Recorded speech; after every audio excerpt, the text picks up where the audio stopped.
430, pero estaba profetizado ya todo esto. Así que si le parece, nos vamos directamente a la palabra. ¿Está bien? Vaya abriendo su Biblia, libro de Éxodo, por favor.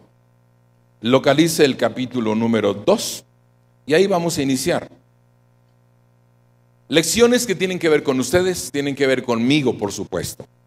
Cuando aprendemos de la Biblia no está limitado solo a la historia. Tiene que ver con ustedes, tiene que ver conmigo.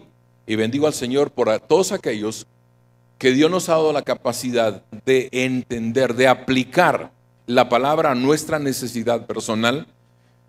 Dicho de otra manera, de ponernos frente al espejo de la Biblia y vernos reflejados en cada historia. Y una vez reflejados, entender qué es lo que Dios me está diciendo a mí, qué me está pidiendo, qué me está demandando, qué debo hacer yo con relación a lo que estoy aprendiendo de la Biblia. Ya sea que el Señor me esté corrigiendo, o ya sea que el Señor me esté dando una comisión, o ya bien sea que el Señor está confortando mi vida, esté respondiendo a mi necesidad incluso a través de su palabra. Vamos a leer los últimos versículos del capítulo 2, si están ahí en Éxodo 2, digan amén. Y leemos el versículo número 23, 24 y 25. Y ahí están maravillosas verdades que vamos a sacar una a una. ¿Listos? Aconteció que después de muchos días murió el rey de Egipto, y los hijos de Israel gemían a causa de la servidumbre, y clamaron, y subió a Dios el clamor de ellos con motivo de su servidumbre, y oyó Dios el gemido de ellos, y se acordó de su pacto con Abraham, Isaac y Jacob. Y miró Dios a los hijos de Israel y los reconoció Dios. Hagamos una oración. Padre, te doy gracias en el nombre de Jesús por la palabra. Gracias, Señor, por tu Espíritu Santo obrando en nuestros corazones. Gracias por la voluntad de mis hermanos que han llegado acá esta tarde para recibir tu palabra. Y gracias también, Señor, por Jesucristo, nuestro Salvador, que nos enseña directamente y también por su Espíritu Santo, Señor, y nos da la capacidad de apreciar el privilegio que tenemos de estar en tu presencia y de poder recibir de ti. Ayúdanos, Padre, para reconocer que necesitamos de ti y para estar constantemente agradecidos por tus bendiciones. En el precioso nombre de Jesús. Amén y amén. Bien, nuestro tema, vamos a ponerle tema a las predicaciones para que se le facilite el recordar algunas de las cosas que tratamos acá. Vamos a ponerle respuesta oportuna al clamor humano. A ver, diga conmigo. Respuesta oportuna al clamor humano. De nuevo. Respuesta oportuna al clamor humano. Muy bien. Voy a tratar de descifrar un poquito las ideas de este tema. Todos los seres humanos, en un momento de la vida, necesitamos clamar. O, aunque no lo necesitemos, se da el clamar.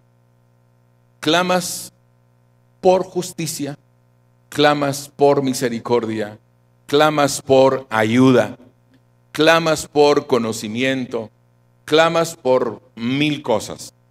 Ese es el clamor humano. Las razones pueden ser muchísimas y diversas. La respuesta puede venir en razón de la intención del clamor. La respuesta naturalmente viene de Dios. Cuando hablamos de oportuna, estamos hablando en el momento que más la necesitamos.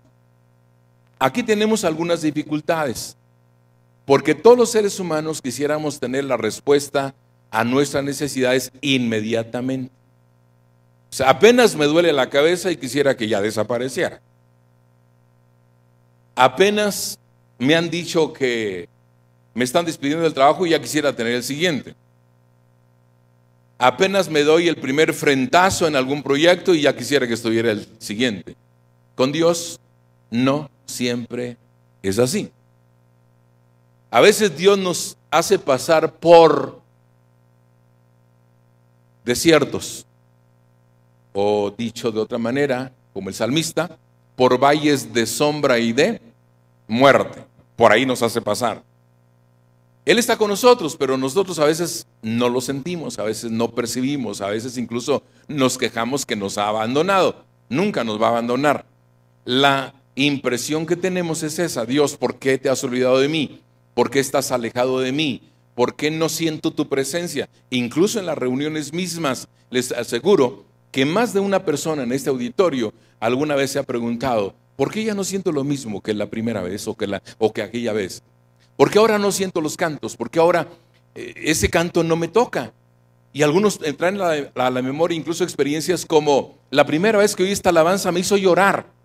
No sé qué ocurrió conmigo, pero me hizo llorar. Era tan preciosa esta alabanza que me hizo llorar. Pero pasa el tiempo y decimos: ¿qué me pasa? Que ya no siento nada. ¿Qué me pasa? Que ya no me conmuevo. Ya no siento nada cuando oro, ya no siento nada cuando canto, ya no siento nada incluso cuando vengo al centro de fe. Y nosotros queremos evaluar las cosas en base de percepciones. Nuestro cuerpo es muy mentiroso, le diré. ¿Cómo es mentiroso? Sí, porque no siempre el cuerpo manifiesta las sensaciones que nosotros quisiéramos tener. De repente el cuerpo, hablando de sensación, es como cuando los doctores dicen de alguien que está enfermo pero no siente la enfermedad. ¿Y cómo le llaman a eso? ¿Mande?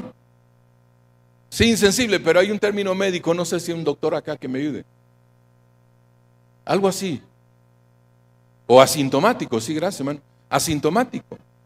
Porque ahí está la enfermedad, pero la sensación no. Y la persona está muriéndose, pero como es asintomático, no siente lo que está ocurriendo. Espiritualmente es la misma situación. Hay muchas cosas que nosotros, el cuerpo manifiesta así como asintomático. Que dices: ¿qué me pasa? Si a mí siempre me ha gustado la Biblia, siempre me ha gustado la Escritura, pero la leo y no pasa nada, y no siento nada, no me llama la atención. Ahora me llama más la atención, y tal vez para no dar nombres y hacerle publicidad a nadie, el título de algún libro que está de moda, algún título que está en boga, algún bestseller de esos, así que le llaman a los populares libros, y la Biblia. Te vuelves asintomático a eso. Por eso cuidado, no le hagas mucho caso a las sensaciones, no le hagas mucho caso. Porque si nosotros vamos a la de no siento cantar, tendríamos dificultades, porque Dios, cuando nos dice que le cantemos, no nos dice si lo sentimos o no. Él simplemente dice: todo lo que respira, así que lo sientas o no, es lo que respira, alabe al Señor.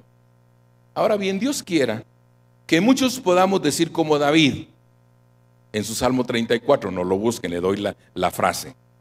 David decía: busqué a Jehová y Él me oyó y me libró de todos mis temores. Busqué a Jehová y Él me oyó y me libró de todos mis temores. Qué declaración maravillosa. Más adelante en el mismo capítulo hace esta declaración: este pobre, así dice David, este pobre clamó y le oyó Jehová y lo libró de todas sus angustias. Le hago una aclaración con lo de pobre, porque ese es un problema también que tenemos los mexicanos. Hay otros, pero hablo de nosotros porque estamos muy cerca. El problema de pobre de mí. O hay qué gente tan pobre. Y a veces las referencias que usamos también nos hacen equivocarnos. Porque tú dices: pobre gente. y está emocionalmente mejor que tú. La impresión que te da es pobre gente, pero la verdad es que comparándolo con el estado de ánimo que tú traes, eres más pobre tú que de quien estás diciendo que es pobre. Cuidado con esas situaciones. Cuando David dice, este pobre clamó, obviamente David, económicamente, que iba a ser pobre. Eran los hombres más ricos en su tiempo, de los más poderosos en su tiempo. Pero aquí se refiere a este pobre, a él dice, este pobre clamó. ¿En qué sentido? Lo entendemos cuando vemos el Sermón del Monte. Bienaventurados los pobres en espíritu, porque de ellos es el reino de los cielos. Esa es la parte a la que apela David cuando dice, este pobre clamó, este pobre en espíritu. ¿Qué significa pobre en espíritu? Humilde, dependiente de Dios. La persona que reconoce que separado de Dios, nada puede hacer. Ese es el pobre en espíritu. Y David está hablando de su pobreza espiritual, no de su pobreza económica. Que para ti y para mí a lo mejor igual, da lo mismo, las dos cosas. Tú puedes decir, este pobre económicamente y también espiritualmente clamó al Señor y el Señor lo libró de todas sus angustias. Amén. A lo mejor eres pobre emocionalmente. También puede ser y aplique también esta declaración. Este pobre emocionalmente que se deprime con todo, clamó a Jehová y él oyó y lo libró de todas sus angustias. Amén. Así que la pobreza es relativa también.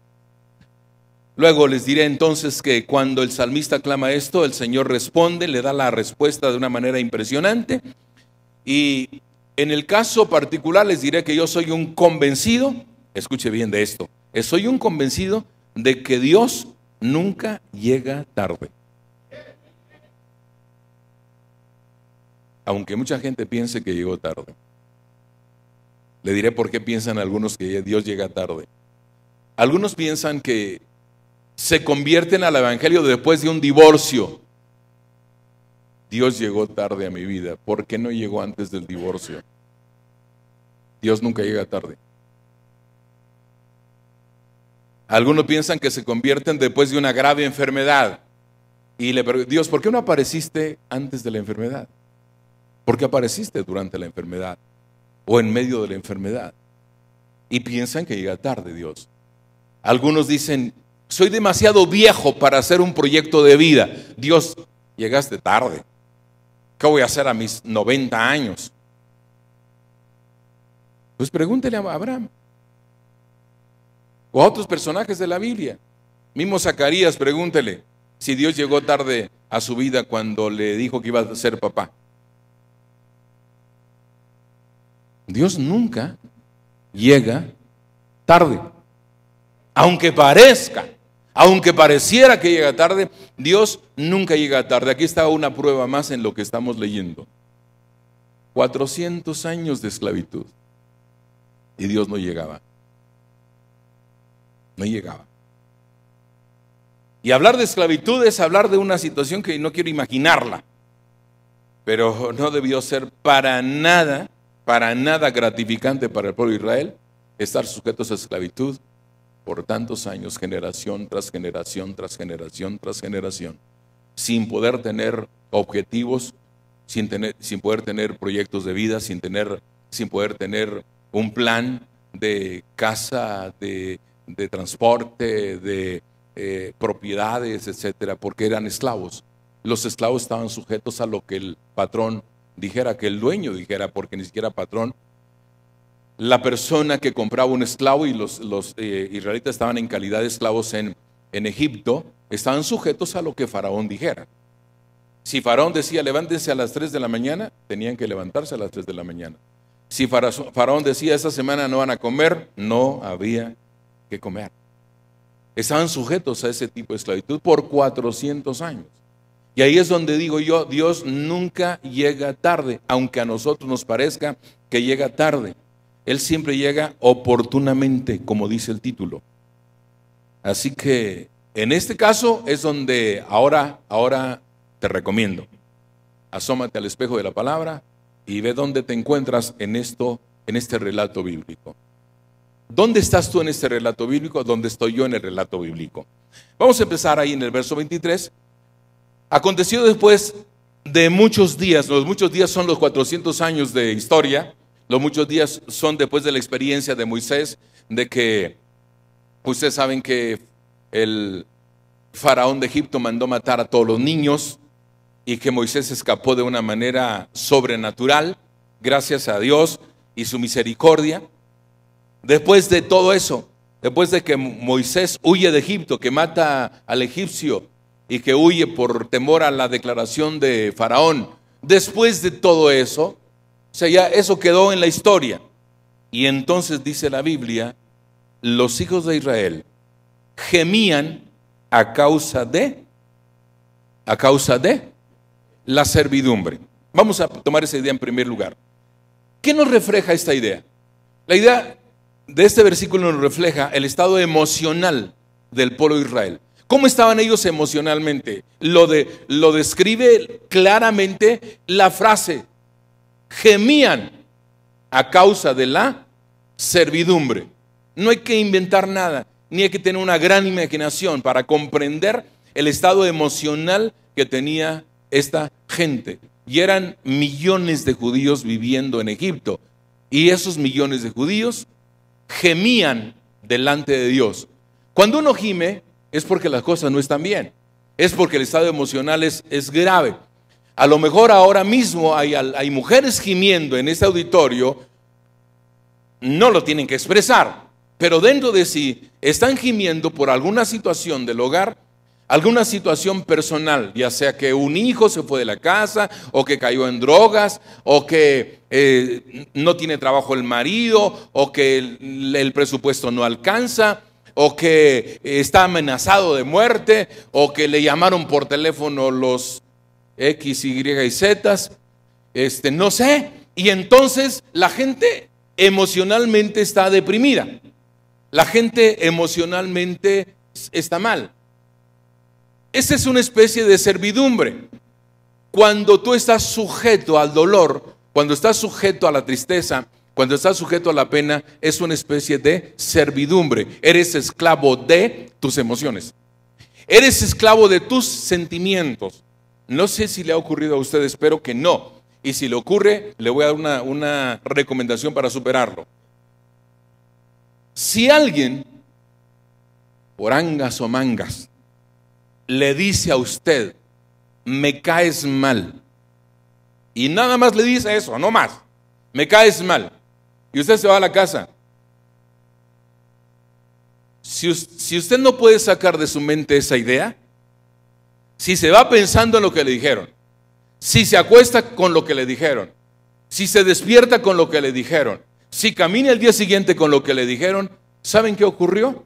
Se hizo esclavo de esa declaración. Y empieza a afectarle su estado de ánimo. Porque su relación con la familia va a ser diferente a partir de esa declaración. Llega de mal humor, quiere pelear con todo el mundo, o se aleja, o se aísla, se encierra, se ve al espejo hasta preguntándose, ¿pero por qué le caigo mal? ¿Por qué le caigo mal? Siendo yo tan guapo, siendo tan simpático, ¿cómo le caigo mal? Y empieza uno a contestarse, a responderse, pues si tengo la sangre tan liviana, no sé por qué le caigo tan mal.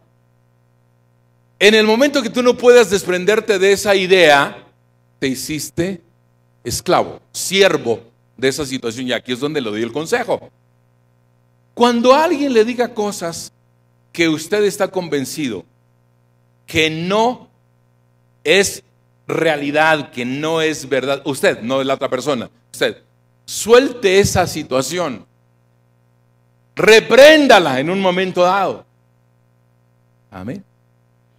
Porque si usted empieza a pensar en eso, se hizo esclavo de ello. Y cuando se hace esclavo, tal vez le va a afectar hasta en los intestinos. Porque después de llevar esa carga emocional, le llaman a cenar y lo que va a decir es, no tengo hambre. ¿Sí? Le iguala a los intestinos esa situación. Ahora, he puesto un ejemplo sencillo. No estoy hablando de alguien que le llamaron por teléfono y le dijeron, ¿es usted fulana de tal? Sí. Pues déjeme decirle que conozco a su familia, sé dónde vive y quiénes son sus hijos, y etcétera, etcétera, etcétera. Y la estamos vigilando desde no sé cuánto tiempo, y si no tiene cuidado, no sé qué. Le cuelgan. Y usted se queda atrapado con ello. Si no sabe soltar eso, hasta el hambre se le va. El sueño se le va. La paz se le va. Voy a ser un poco más exagerado. Le llaman por teléfono y le dicen: tenemos secuestrado a su hijo. Sabemos su dirección. Sabemos. Y luego usted terminan colgándole y usted se queda con la impresión: ay, pero si yo ni hijo tengo. Pero sí se quedó con la impresión: ¿cómo? Te haces esclavo de una declaración que nada tiene que ver con la realidad, pero tú la haces realidad en tu vida porque te quedas con una carga emocional, una impresión emocional que te va a quitar el sueño. ¿Qué hacer en una situación como esta? Cuando el estado emocional es grave, cuando tu condición es de esclavo, cuando tu condición es de me atrapaste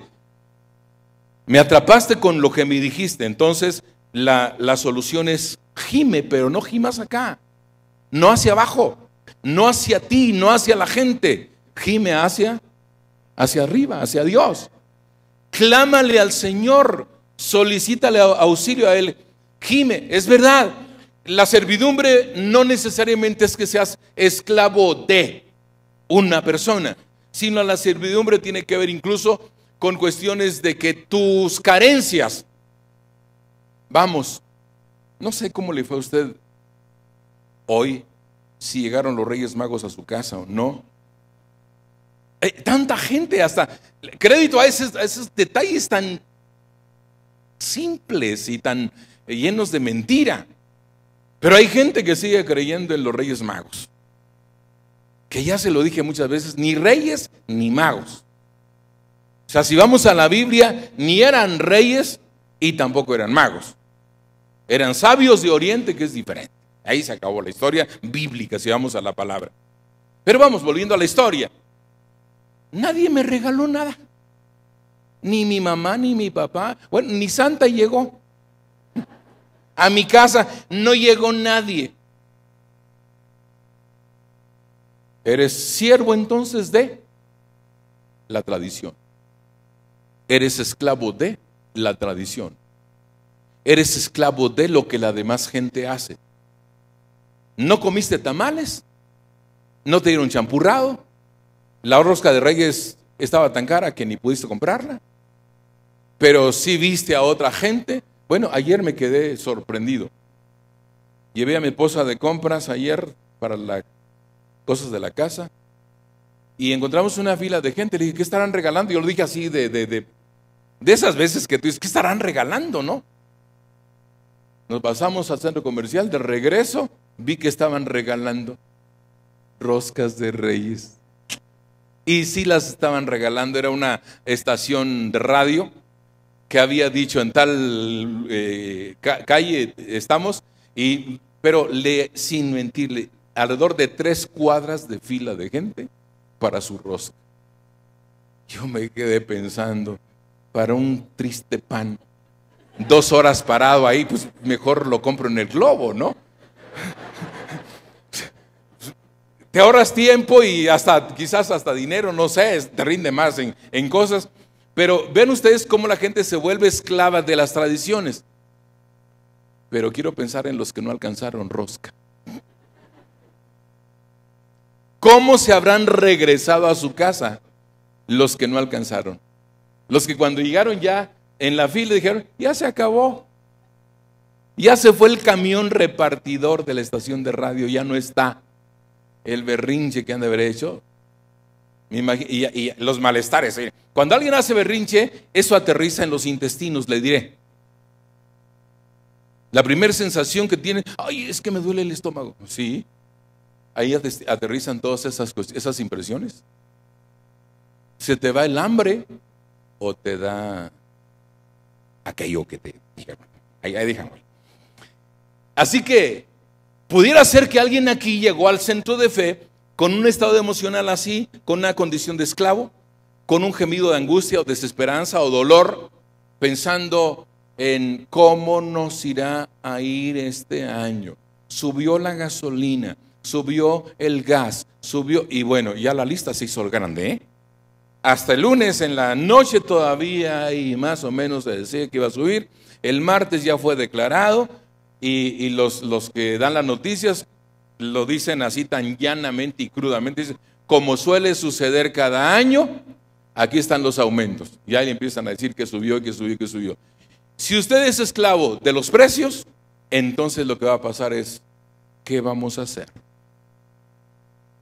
Y yo le digo, si confías en Dios, nada, no hagas nada, deja que el Señor haga todo. Si confías en el Señor, tranquilízate, confía en Dios, el Señor te abrirá puertas, el Señor te suplirá, el Señor te guiará, el Señor, si gimes al Señor, va a ocurrir esta historia.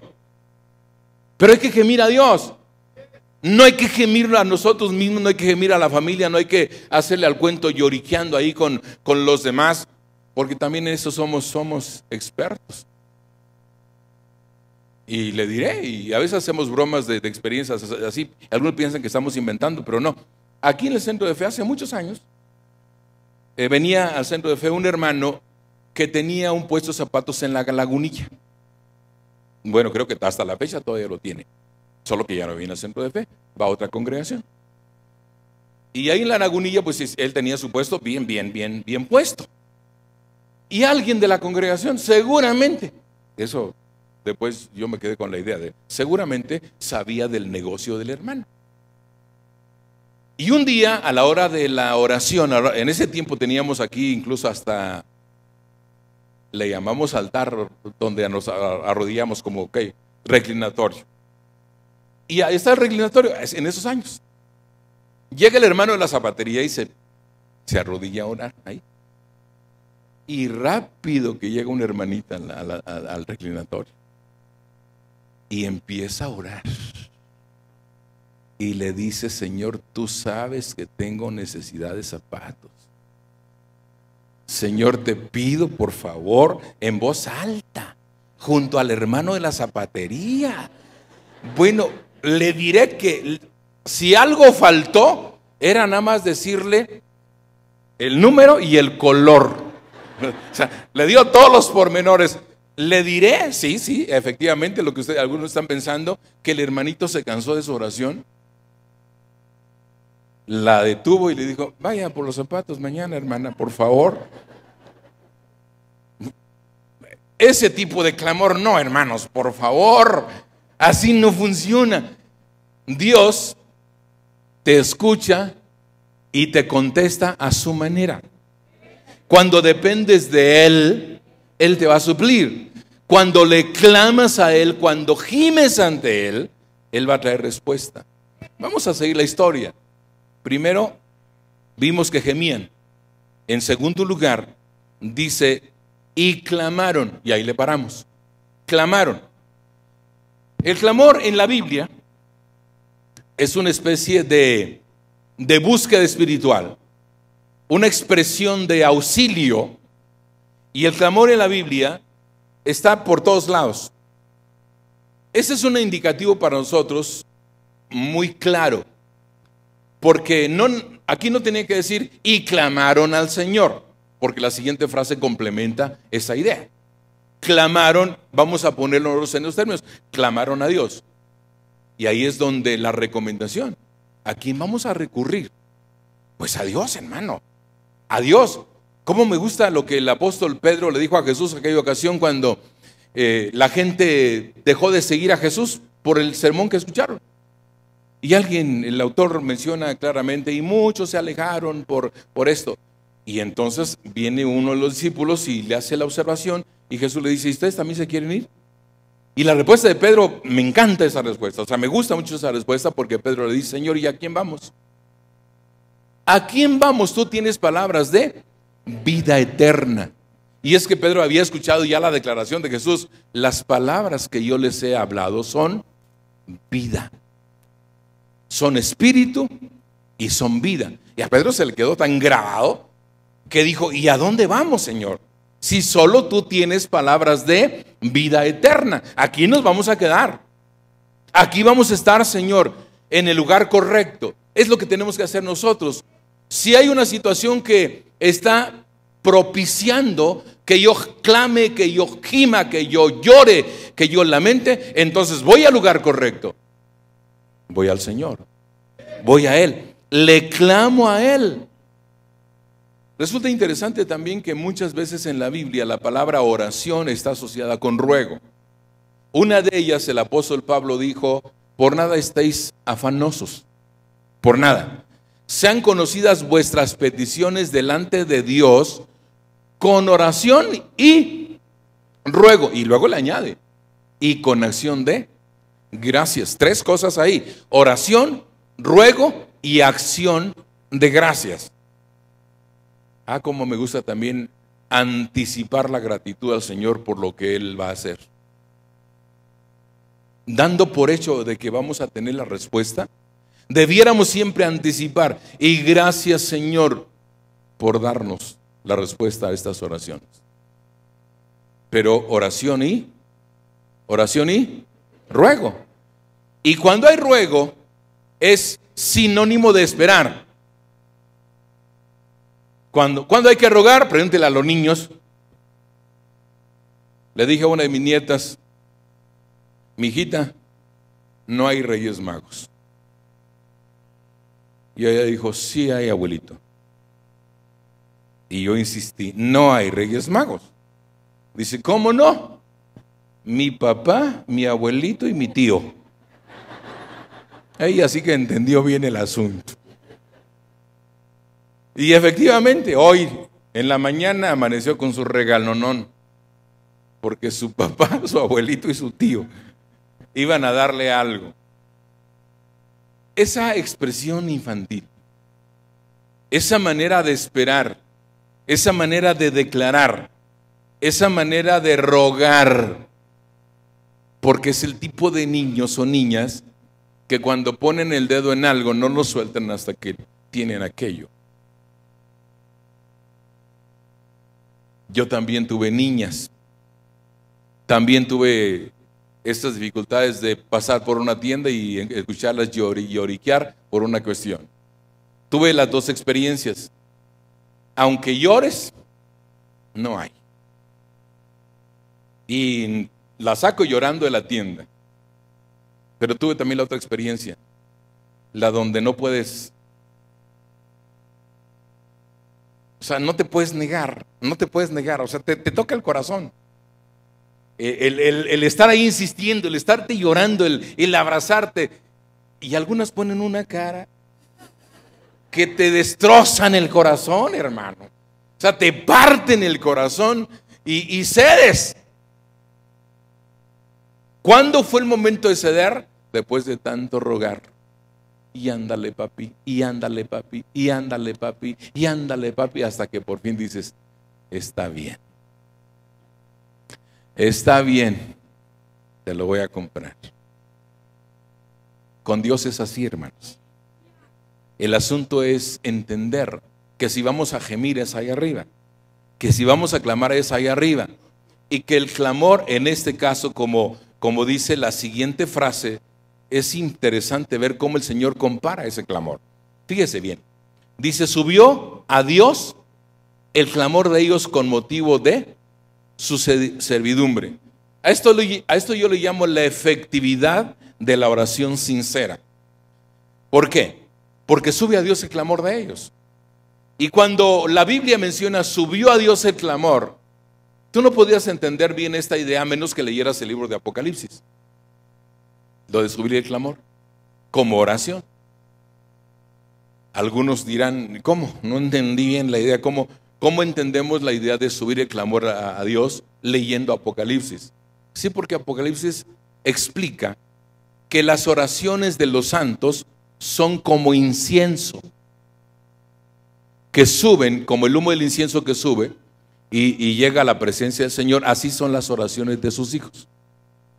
De tal forma que tu oración, la mía, es comparada con el incienso que se quema y el humo, el aroma que llega a la presencia del Señor. Ahora, es más fácil entender esto cuando ves caricaturas, por ejemplo, caricaturas buenas, porque hay cada caricatura. Caricaturas edificantes, nobles, que no hacen daño al niño, donde, por ejemplo, un animalito de Disney, para no hacerle mucha promoción, un animalito, ves en la caricatura que el aroma sale de alguna cocina y el aroma va, llega al olfato de ese animalito que te menciono y mire, ahí va el animalito y llega ahí a donde está el aroma y disfruta de lo que salió, de donde salió el aroma.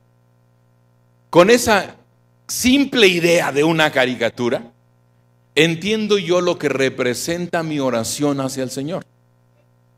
Sube mi oración como el aroma y el Señor está buscando, como husmeando hasta llegar a mí, a mi necesidad, a mi corazón, a mi petición. Y es entonces cuando podemos decir como David, busqué a Jehová y Él me oyó y me libró de todos mis temores. Este pobre clamó y le oyó Jehová y lo libró de todas sus angustias. Temores y angustias están implicadas en el Salmo. Y en las dos hay una respuesta divina según el salmista lo expresa. Así que la efectividad de la oración sincera está aquí. Llega el clamor del pueblo de Israel a la presencia del Señor, y si la oración es como aroma, es como subir el humo, es como llegar a su olfato, entonces hay algunos versículos también que nos ilustran que a Dios le encanta que oremos.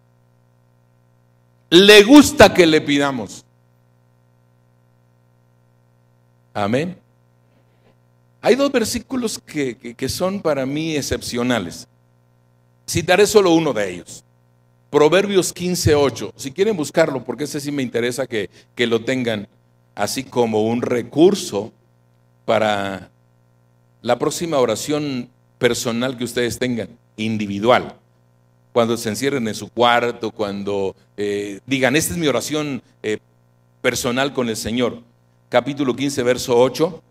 Van a encontrar la segunda parte del versículo, porque la primera es lo contrario, es lo opuesto. Pero en la segunda parte, dice el verso 8, el sacrificio de los impíos es abominación a Jehová. Le explico esto del sacrificio de los impíos. El sacrificio de los impíos es todo lo que tiene que ver con idolatría. Es sacrificio de los impíos, lo que tenga que ver con idolatría. Así que si el motivo de la idolatría era Santa Claus o los Reyes Magos o el niño en el pesebre, cualquier otra cosa religiosa tradicional, ni creamos que a Dios le gusta eso. Es abominación. ¿Por qué? Porque Dios quiere tener la preferencia. Porque Él es celoso. Y está escrito: yo Jehová, este es mi nombre, a otro no daré mi gloria, ni mi alabanza a las esculturas. Isaías. Así está declarado en la Biblia. Yo Jehová, este es mi nombre, a otro no daré mi gloria, ni mi alabanza a esculturas. Y todo lo que tiene que ver con escultura es eso, idolatría. Entonces es abominación al Señor. Pero ¿qué tal la otra parte? ¿Qué tal la última parte del verso 8? Mas la oración de los rectos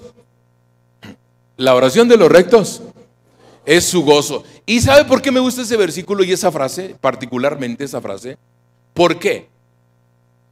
Porque mi relación con Dios personal, yo quiero mantenerla así en una libertad total y en una expresión de qué feliz estoy, qué feliz, qué contento me siento por estar en comunión con mi Padre, pero con la idea de que cuando yo oro, provoco el gozo de Dios.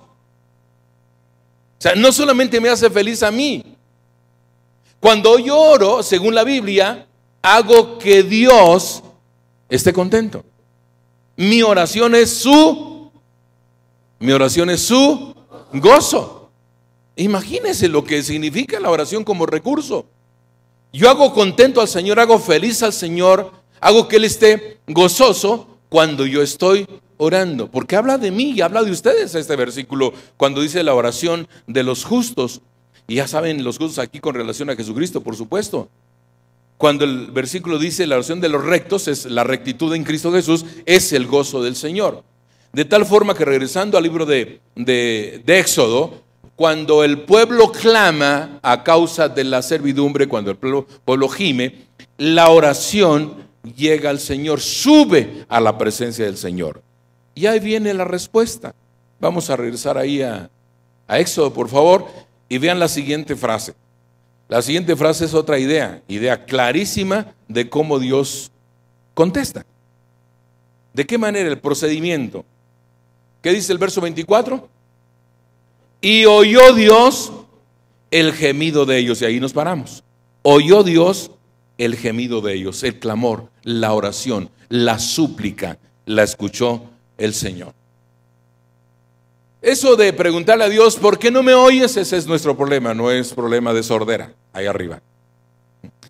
Ni es problema tampoco como el caso de, ¿recuerdan a Elías el profeta cuando estuvo en el monte Carmelo? Con los 450 profetas y los otros 400 de Baal y de Acera, y que ahí desafió a los sacerdotes paganos y les dijo, clamen a su Dios, y yo clamaré al mío.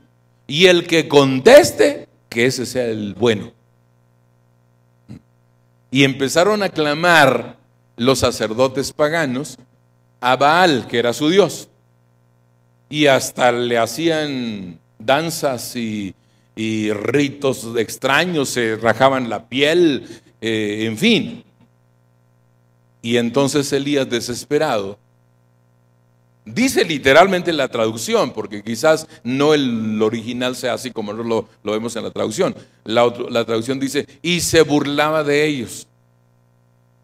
Yo diría que la traducción ahí le falló un poquito a la traducción, que no era necesariamente una burla sarcástica y cosas por el estilo. Pero bueno, sí, me llama la atención que Elías les decía, grítenle más fuerte porque a lo mejor está dormido y hay que despertarlo. Imagínense, grítenle más fuerte porque a lo mejor está dormido y hay que despertarlo. Ya imagino el otro lado, ¿no? O bien, a lo mejor está de viaje y no ha regresado. Vaya manera de decirlo, de describirlo. Cuando a él le toca, ya, por fin se desesperó, ya no, su Dios ni escuchó, ni respondió, ni está. Vamos con el mío. Preparó el altar, ya conocen la historia, prepara el altar, que dicho sea de paso es una buena referencia de leer en la Biblia que dice, y reparó el altar que estaba arruinado. Esa es una referencia excelente ahí en la Biblia. Reparó el altar que estaba arruinado. Es decir, la relación con Dios del pueblo de Israel está arruinada. La repara Elías y hace una oración cortitita. En su oración, nada más el meollo de la petición era, responde el Señor para que este pueblo sepa que tú eres Dios. Y cuando termina su oracioncita, cayó fuego del cielo, consumió el sacrificio, consumió las piedras, consumió el agua que habían puesto alrededor del altar. Jehová es Dios. Así respondió todo el pueblo. Jehová es Dios, Jehová es Dios, Jehová es Dios, Jehová es Dios. Por eso él dice eso. No daré mi gloria a otro. Es abominación para mí los que sacrifican a los ídolos, pero es mi gozo la oración de los rectos. Dios oyó, su oído no está cerrado, dice el libro de Isaías, no está cerrado. Cuando te quede ahí la idea de, ay Señor, ¿qué está pasando? Que no me contestas. Tal vez lo que habría que hacer, si hay algo que hacer ahí, es ¿Cómo está tu vida con Dios? Porque lo único que puede separar, hacer un abismo entre la oración tuya y el oído del Señor es lo único, el pecado. Es lo que dice Isaías. El oído del Señor no se ha agravado, su mano no se ha cortado, pero vuestros pecados han hecho separación entre Dios y vosotros. No es que Dios dejó de oír, es que el pecado se atravesó. ¿Qué hacer? Pues pídele perdón, renuncia al pecado, abandona el pecado y se arreglará el asunto. Mira, a veces es más sencillo de lo que nosotros suponemos, hermanos, más sencillo. Imagínate que tu situación se resuelve en un instante cuando le pides a Dios perdón. En un instante. Voy a poner un ejemplo exageradísimo, pero que en el afán de hacerme entender. Supongamos que alguien fornicó aquí en el hotel de al lado. Y cuando salía con la mujer, o el hombre, la mujer con el hombre, ahí Dios los tocó. Y se sintieron mal. Y se avergonzaron. Y se metieron al centro de fe. Y le pidieron perdón porque estaban quebrantados y avergonzados y humillados. Les pregunto, ¿los perdona Dios? Aunque nos parezca extraño. Y aunque tal vez a más de 4 no nos gustaría que los perdonara. Más bien nos gustaría que le diera una paliza primero y luego los perdonara. Pero con Dios es así, hermano. Cuando tú estás dispuesto a renunciar a tu pecado, cuando estás dispuesto o dispuesta a abandonar tu pecado, cuando tu oración es sincera, no importa que tan grave haya sido tu pecado, Él lo perdona. Él lo perdona. La sangre de Jesucristo, su Hijo, nos limpia de todo pecado. Es más sencillo de lo que nosotros suponemos, hermano. Más simple de lo que suponemos.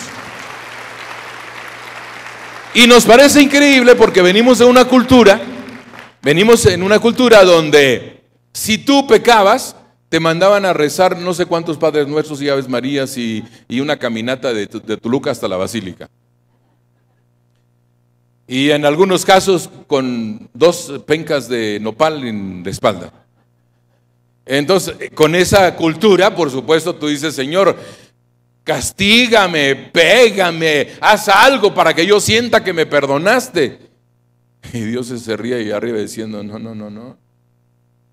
Mi perdón no necesita ese tipo de acciones. Solo confiesa tu pecado y apártate de él. Nada más. Nada más. El que encubre sus pecados no prosperará, pero el que los confiesa y se aparta, alcanzará misericordia. Ese es el amor del Señor. Es como puedes empezar un año nuevo con la libertad y la seguridad de que Dios escuchó tu clamor. Amén. Y que tu caso no está perdido, porque estoy seguro que más de 4 personitas en este auditorio hoy están aquí en un estado emocional de desesperación, como pensando, mi situación tendrá remedio, mi hogar tendrá solución, mi problema tendrá una respuesta. Y yo te digo sin titubear, claro que sí, porque Jesucristo es el mismo ayer, hoy y por los siglos. Y Él lo que hizo ayer lo hace hoy, lo seguirá haciendo. Su misericordia es mejor que la vida. Su misericordia es mejor que la vida. Y por supuesto que buena oportunidad, primer domingo del año, donde tú puedes dejar atrás lo que ha sucedido, encomendarte al Señor con un clamor de este tamaño y saber que Él te escucha, que su oído está atento. Claman los justos y Jehová oye y los libra de todas sus angustias, dice la palabra del Señor. Pero también dentro de ese mismo libro, capítulo y versículos, Salmo 34, dice que el oído del Señor está atento al clamor de ellos. Está atento al clamor de ellos. Y vaya si no, acá en Éxodo, Dios oyó. ¿Y qué ocurrió después de que Dios escuchó? la siguiente frase, dice, y se acordó de su pacto con Abraham, Isaac y Jacob. Y nos detenemos de nuevo. Se acordó. No es que lo haya olvidado, por supuesto, Dios no olvida nada. Dios lo sabe todo, lo tiene presente todo. Se acordó en relación al pueblo, en relación a la gente que clama.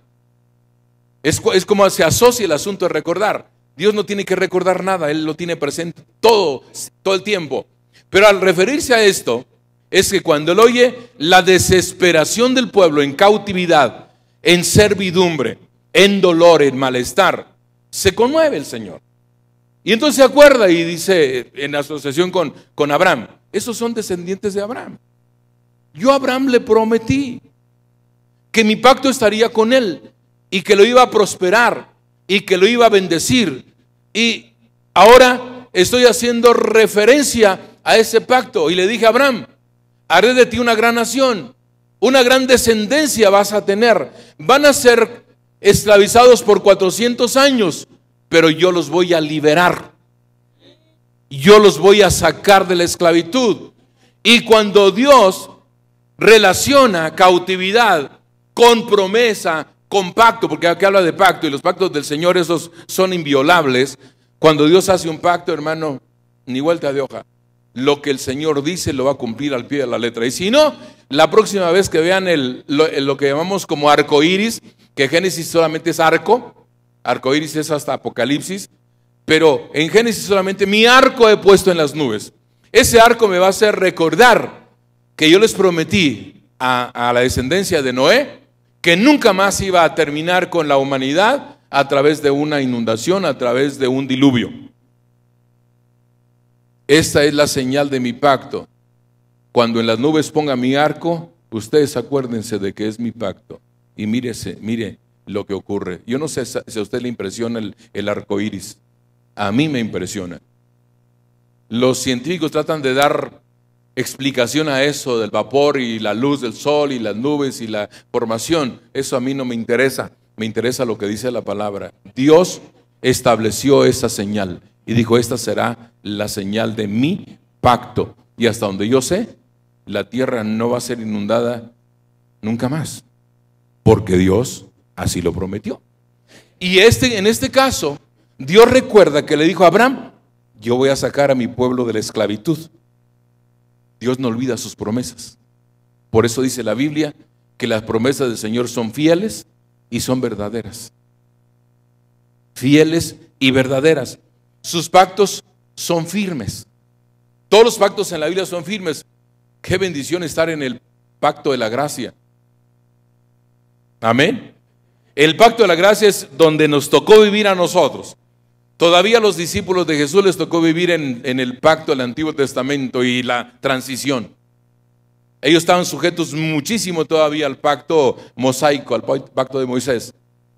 Pero ya vino Jesús y nos trajo el nuevo pacto. Conocemos como el pacto de la gracia. ¿Por qué? Porque no hay que guardar los 10 mandamientos necesariamente para ser salvo. Solo cree en el Señor Jesucristo y serás salvo. El pacto de la gracia, porque por gracia sois salvos. Esa es nuestra bendición, la que ustedes y a mí nos tocó vivir. Pero Dios se acuerda de sus pactos. Y yo le puedo asegurar que cuando usted sufre y clama al Señor, lo primero que el Padre piensa es en Jesús, que pagó el precio por su bienestar y por el mío. Amén, hermanos. No necesariamente Dios está pensando, se lo merece el sinvergüenza. No, está pensando, mi hijo pagó el precio por la salud, por la prosperidad, por el bienestar de esa persona, y manda la bendición en razón de su Hijo Jesús. Bendito sea su nombre. Y antes de terminar, la penúltima idea aquí es verso 25, y miró Dios a los hijos de Israel.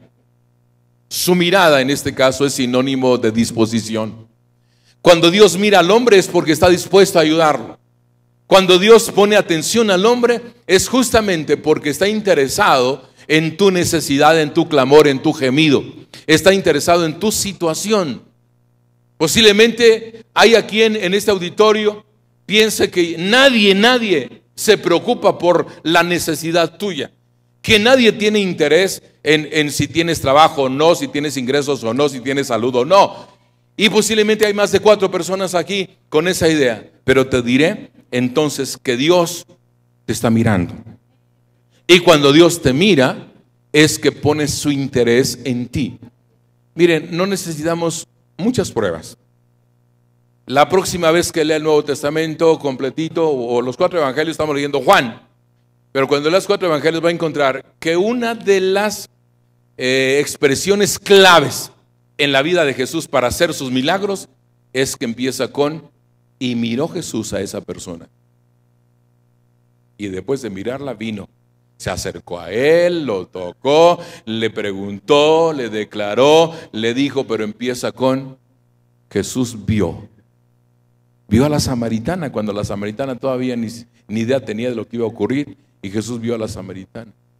Y vio a muchos más personajes en la Biblia. Esa mirada, entonces, es una expresión de preocupación y ocupación de parte de Dios por aquellos que están clamando.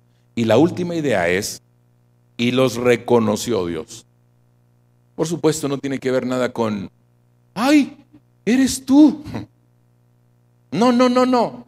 Aquí la expresión "lo reconoció Dios" equivale a una manifestación de ternura, de amor, de fidelidad, de apoyo, de aceptación, de ayuda. Es lo que significa realmente la idea. Al decir Dios los reconoció, es exactamente el mismo cuadro del hijo pródigo. Cuando el hijo pródigo regresa a casa, ustedes saben la historia.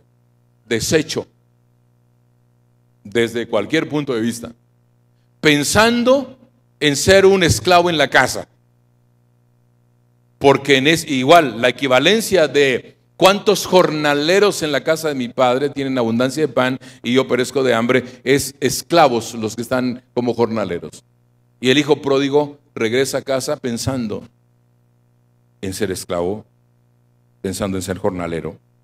Pero cuando el padre lo vio, lo reconoció, corrió a él, lo abrazó y le hizo fiesta. Esa actitud de Dios hacia Israel como nación es exactamente la actitud paternal de la historia del hijo pródigo, cuando el papá corre y abraza a su hijo, lo recibe, lo perdona, lo restaura y le hace fiesta. ¿Y cómo ves que Dios quiere hacer fiesta por causa tuya el día de hoy? Ya está diciendo a sus ángeles: preparen el comedor porque vamos a hacer fiesta. Y los ángeles preguntan: ¿por qué? Porque hay más gozo en el cielo cuando un pecador se arrepiente que por 100 justos que hay en la tierra. Esta es la respuesta oportuna al clamor humano. Si tú gimes y le clamas a Dios, no hay vuelta de hoja. Él contesta. Cierra tus ojos. ¿Sabes orar? Haz una oración. Y claro está que la fiesta está preparándose ¿para quién? ¿O por quién? Por causa tuya. Aquellos que en desesperación piensan que todo está perdido, tienen la idea de que no hay remedio a su necesidad, tienen la idea de que se podrá volver a empezar, tienen la idea de: ¿será que Dios me perdona? ¿Será que Dios puede cambiar mi vida? Si estas preguntas están en tu mente, entonces para ti es el llamado. Dice la Biblia: hoy es el día de salvación. Dice la Biblia: si oyes hoy su voz, no endurezcas tu corazón. Dice Jesús: venid a mí, todos los que estáis trabajados y cargados, yo los haré descansar. Dice Jesús: porque el que a mí viene, no le echo fuera. Quiero pensar en alguien que esté en este auditorio que no se ha entregado a Jesús. Está empezando el año y no le pinta para nada bien. Jesús es la respuesta a esa necesidad. Invítalo a tu corazón, invítalo a tu vida, invítalo a ser tu Señor, a ser tu Salvador. Y yo te aseguro que las cosas cambian. Lo ha hecho con miles, con millones. Lo hizo conmigo, lo puede hacer contigo. Si no te has entregado a Cristo y hoy debes hacerlo, quieres hacerlo, necesitas hacerlo y nos permitas ayudarte, levanta tu mano en tu lugar como diciendo con ello: pastor, yo necesito entregar mi vida a Jesús hoy y necesito esa oración, ¿me pueden ayudar? Y yo te digo, por supuesto que te podemos ayudar. Si no te has entregado al Señor y hoy lo vas a hacer lo más rápido posible, levanta tu mano ahí donde estás y vamos a orar por ti. Ten tu mano levantada. Alguien más que diga: pastor, yo también necesito hacer esta oración, yo necesito volverme al Señor, necesito entregar mi vida a Jesús. He sentido que está perdido todo para mí y por eso vine hoy aquí buscando respuesta, y Dios te habló y Dios te está diciendo: dame, hijo mío, tu corazón, dame, hija mía, tu corazón. Alguien más que deba venir acá, levántese y salga de su lugar y acérquese, por favor. Están viniendo ya. Alguien más que diga: pastor, también yo necesito una vida nueva, necesito a Cristo.